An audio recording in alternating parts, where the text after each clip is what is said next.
우리는 이 땅에 살아가면서 무엇으로 기준으로 살 것인가라는 생각을 하게 됩니다.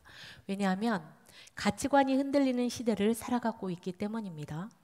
혼란의 시대죠.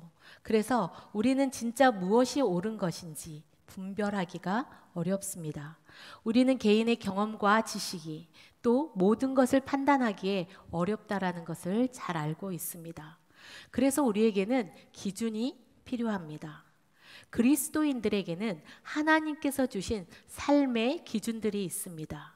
그것을 모아놓은 책이 바로 성경입니다. 구약에서 성경을 토라라고 부릅니다.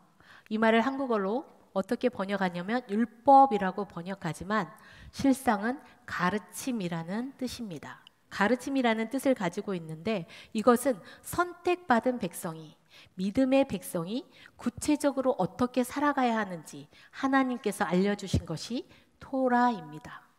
성경을 우리는 다른 말로 정경이라고 부르는데요. 이 정경이라는 뜻은 표준, 잘하는 의미를 가지고 있습니다. 그러니까 그리스도인들의 삶의 표준이 되는 책이라는 뜻입니다. 그러므로 그리스도인들은 성경을 기준 삼아 살아야 합니다. 그래야 하나님의 뜻을 올바르게 분별할 수 있습니다. 성경은 곧 하나님의 말씀이고 이 말씀이 하나님이기 때문에 우리는 이 말씀을 기준 삼아 살아가야 합니다. 아멘. 그러나 그리스도인들이 말씀을 기준으로 살아가기에는 때로는 버겁고 힘들 때도 있습니다. 여호수아 1장은 성경 말씀을 기준 삼아 사는 삶에 대해서 말하고 있습니다. 모세가 죽은 후에 가나안 땅을 향해 가는 그 마지막 과업 중에서 여호수아에게 이 과업이 주어졌는데 모세의 수종이었던 이 여호수아는 그 책임감이 너무도 무거웠던 거예요. 그래서 감당할 자신이 없었습니다. 그래서 하나님 앞에 나와서 부르짖어 기도합니다. 그때 하나님께서 형통의 비결을 하나님의 말씀으로 해주십니다. 우리 여호수아 1장 7절에서 9절 말씀 함께 읽겠습니다. 오직 강하고 극히 담대하여 나의 종 모세가 내게 명령한 그 율법을 다 지켜 행하고 우로나 좌로나 치우치지 말라. 그리하면 어디로 가든지 형통하리니 이 율법책을 내 입에서 떠나지 말게 하며 주야로 그것을 묵상하여 그 안에 기록된 대로 다 지켜 행하라. 그리하면 내 길이 평탄하게 될 것이며 내가 형통하리라. 아멘. 아멘. 하나님은 여호수아에게 마음을 강하고 극히 담대히 하라고 말씀합니다. 무엇을 위한 강함이고 담대함입니까? 하나님의 말씀을 표준 삼아 지켜 행하라는 담대함입니다. 다른 기준들을 버리고 하나님의 말씀을 붙들기 위해 강하고 담대하라는 것입니다. 담대하게 하나님의 말씀을 삶의 기준으로 붙들면 삶이 형통하게 될 것이라는 하나님의 약속입니다. 하나님의 말씀을 삶의 기준으로 붙들면 평탄하게 될 것이라는 하나님의 보장입니다. 그리스도인들에게는 말씀을 삶의 기준으로 삼아야 합니다. 말씀은 우리에게 합당하고 합리적이지만 때로는 전혀 합리적이지 못할 때도 있습니다. 그러나 그리스도인들은 스스로 보기에 비합리적일지라도 하나님의 말씀을 붙들고 기준으로 삼고 살아가야 합니다. 하나님의 말씀이 우리가 볼 때는 때때로 미련해 보이기도 합니다. 그래서 많은 그리스도인들은 종종 하나님의 뜻과 반대되는 선택을 하게 됩니다. 그러나 얼마 되지 못해서 그것이 잘못된 선택이라는 것을 깨닫게 됩니다. 오늘 본문 요나서 1장 13절에 나오는 사람들은 지금 하나님의 뜻이 어디에 있는지 몰라서 깊은 혼란 속에 있습니다.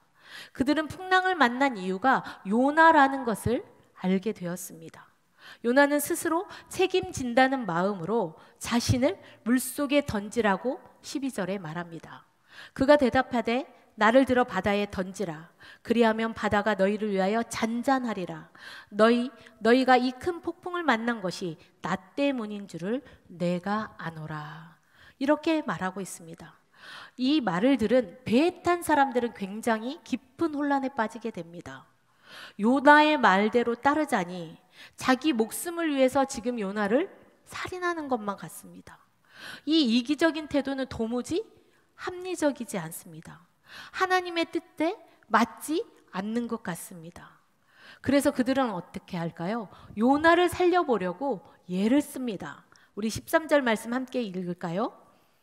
그러나 그 사람들이 힘써 노를 저 배를 육지로 돌리고자 하다가 바다가 그들을 향하여 점점 더 흉용함으로 능히 못한지라. 아멘. 배의 노를 열심히 젓는 거예요. 배를 어때요? 육지로 돌리고자 열심히 저어봅니다. 그런데 웬일이에요? 파도가 더 거세게 몰아치는 거예요. 그러니까 이러지도 못하고 저러지도 못할 위기의 상황에 처해버린 겁니다. 그들은 나름대로 요나를 살려보려고 그 살 길을 찾았습니다. 그런데 그들이 선택한 방법은 함께 죽는 길이었습니다. 그들의 선택은 어쩌면 윤리적으로, 도덕적으로 볼 때 옳습니다. 그러나 아주 중요한 거 한 가지를 빠뜨렸습니다. 그것은 바로 하나님의 뜻을 묻지 않았다라는 것입니다. 하나님의 뜻을 묻지 않고 합리적인 것만 앞세울 때 때때로 우리는 큰 실패를 경험하게 됩니다. 합리적인 것도 좋고 이성적인 것도 좋지만 더 중요한 것 한 가지는 하나님의 뜻을 묻는 것입니다. 하나님의 뜻은 때때로 우리들의 눈에 보기 아주 비합리적이고 불공평하고 문제가 많아 보이기도 합니다. 교회 안의 일도 그렇습니다. 그러나 하나님의 뜻에 순종하면 하나님의 놀라운 섭리를 만나게 됩니다. 하나님은 우리가 판단할 수 없는 특별한 방법으로 문제를 해결하기도 합니다. 그러니까 우리는 나의 판단보다 하나님의 방법이 더 좋은 결과를 가지고 온다는 것을 확실하게 믿어야 합니다. 아멘. 예를 들어 주일에 장사를 해요. 예를 들어 11조의 경우도 마찬가지입니다. 우리 인간적으로 생각할 때 더 손해볼 것 같아요. 그런데 믿음의 많은 선진들은 그럼에도 불구하고 주일을 지키고 11조를 했더니 하나님께서 더 많은 복을 줬다고 간증하고 있습니다. 분명히 돈에 손해를 볼 것 같은데 더 많은 축복을 받았다고 간증합니다. 하나님의 원칙은 비합리적이게 보일 수 있습니다. 그러나 자기의 판단을 버리고 믿음으로 순종하면 하나님께서 책임져 주시는 것을 경험하게 됩니다. 오늘날 이 시대는 분별력이 너무도 필요합니다. 하나님의 뜻을 왜곡하는 많은 유혹들이 있기 때문에 그렇습니다. 우리가 확실하게 붙들어야 할 것은 오직 하나님의 말씀입니다. 아멘. 아멘입니까? 하나님 말씀 외에는 없습니다. 말씀을 믿는 자들에게는 합리적이지만 말씀을 믿지 않는 자들에게는 비합리적으로 보일 수 있습니다. 하나님은 하나님의 백성들을 하나님의 백성답게 사는 법을 주셨습니다. 그게 바로 하나님의 말씀입니다. 하나님의 말씀이 삶의 기준으로 새겨지지 않으면 세상의 유혹에 넘어갈 수밖에 없습니다. 세상의 가치관과 쉽게 타협할 수밖에 없습니다. 이런 사람들은 복음의 맛을 제대로 맛본 사람들이 아닙니다. 진짜 축복이 무엇인지 깨닫지도 못하는 사람입니다. 우리는 하나님의 말씀이 삶의 기준으로 확고하게 서야 합니다. 아멘. 그것을 위해 우리는 말씀도 듣고 큐티도 하고 기도도 하게 됩니다.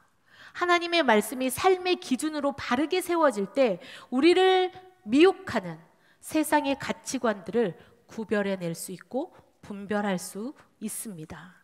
사랑하는 성도 여러분, 요나와 함께 배를 탄 사람들이 깨달은 진리가 있습니다. 배에 타고 있던 사람들은 요나에게 중요한 한 가지를 배우게 됩니다. 그것은 바로 하나님이 참된 기도의 대상이라는 것을 알게 되었습니다. 하나님이 기도의 참된 대상이라는 사실입니다.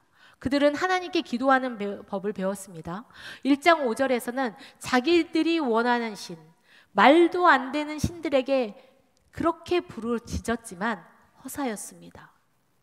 그러나 하나님은 이 불순종하는 요나를 통해서 선한 뜻을 이루십니다.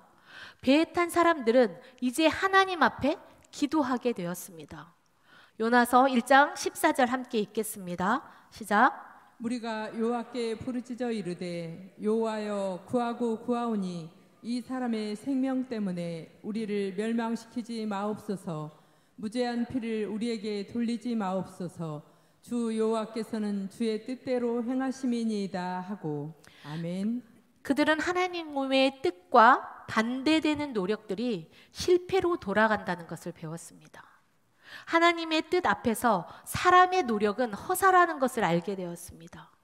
사람은 하나님의 뜻과 걸음을 맞추어서 나아가야 합니다. 그래서 그들은 하나님께 부르짖기 시작했습니다. 그들은 요나를 바다에 던지게 될 것을 용서해 달라고 탄원하고 있습니다. 그들은 하나님의 뜻이 어디에 있는지 알았습니다. 그들이 발견한 하나님의 뜻은 요나를 바다에 던지는 것입니다. 배에 함께 타고 있던 사람들은 아무리 합리적인 것도 하나님의 뜻에 일치될 때 가치가 있음을 배웠습니다. 우리는 옳고 그름의 판단을 하나님께 맡기고 살아가야 합니다. 하나님께서 옳다고 말씀하시는 것이 옳은 것입니다. 사람의 보기에 옳다고 해도 하나님의 뜻에 맞지 않다면 그것은 옳은 것이 아닙니다. 사람의 판단은 하나님의 판단에 비해 약점이 많습니다. 우리는 미래를 모릅니다. 사람의 마음도 모릅니다. 우리는 옳은 줄 알고 살았지만 얼마 후에 그게 옳지 않다라는 것을 알게 되는 경우도 너무도 많습니다.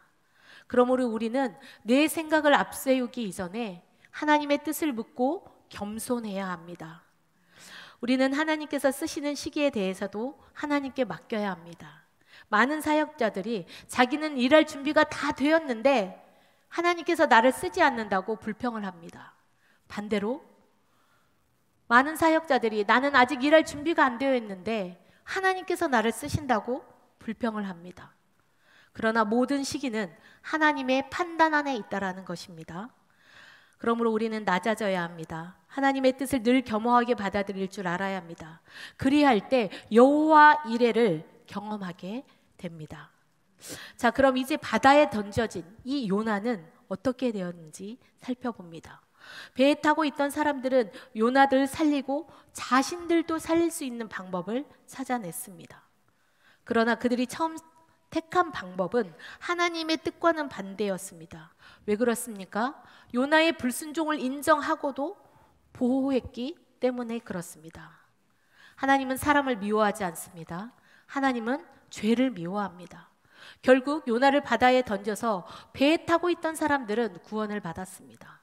하나님을 알게 되었습니다. 그럼 요나는 어떻게 되었을까요? 17절에 말씀합니다. 우리 함께 읽겠습니다. 여호와께서 이미 큰 물고기를 예비하사 요나를 삼키게 하셨으므로 요나가 밤낮 3일을 물고기 뱃속에 있으니라. 아멘. 아멘. 하나님은 요나를 위해 이미 큰 물고기를 준비했습니다. 이것을 우리는 여호와 이레라고 합니다. 비합리적인 명령 앞에서도 하나님의 뜻에 순종하는 자에게 주시는 하나님의 축복입니다. 여호와 이레의 복을 다 받으시기를 바랍니다. 아멘. 여호와 이레를 처음 경험한 사람은 아브라함입니다. 아브라함은 100세에 낳은 아들 이삭을 하나님께서 이 이삭을 바치라는 명령 앞에, 이 비합리적인 명령 앞에 아브라함은 순종합니다. 결국 아브라함은 이삭도 살리고 하나님께 믿음을 인정받게 되었습니다. 하나님은 아브라함의 믿음을 제대로 보기로 원하셨던 것입니다.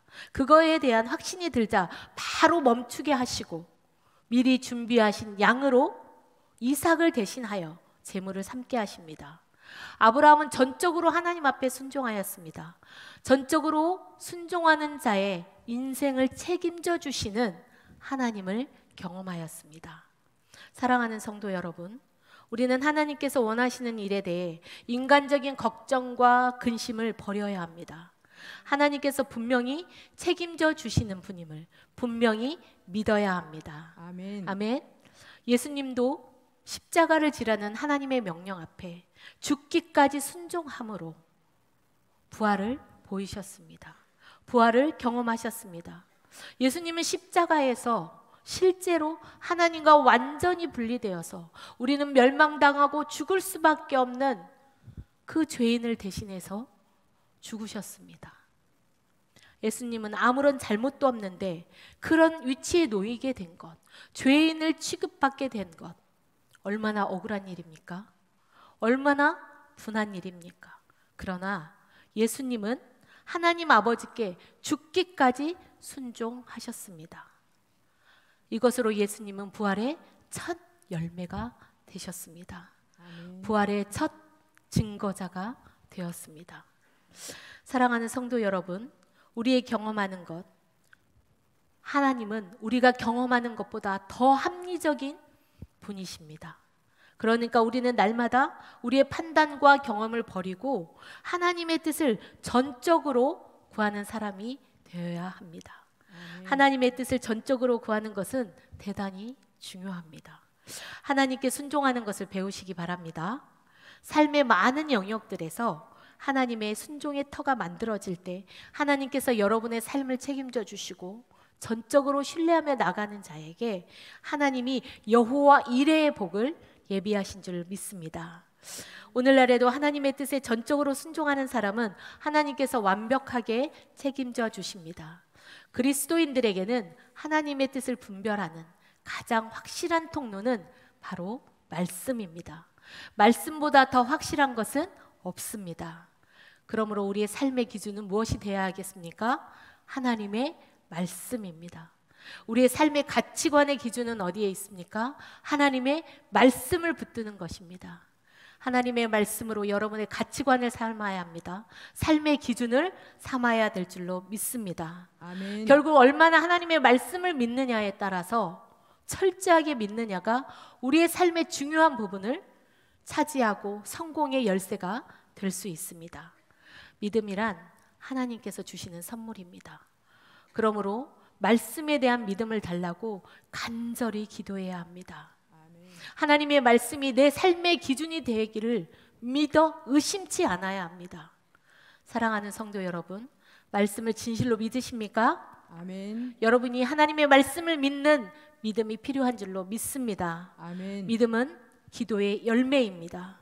사랑하는 성도 여러분, 우리가 말씀을 읽을 때마다 우리는 하나님께 믿음을 달라고 기도해야 되는 줄로 믿습니다. 말씀 속에 내가 그 말씀으로 말미암아 내 삶의 모든 영역에서 역사하실 줄로 믿습니다.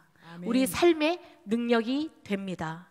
사랑하는 성도 여러분, 삶이 혼란하고 어디로 가야 할지 모를 때 말씀을 믿고 기도의 자리로 나오시기 바랍니다. 아멘. 하나님의 말씀을 경외함으로 믿음의 기도를 드리시기를 간절히 원합니다.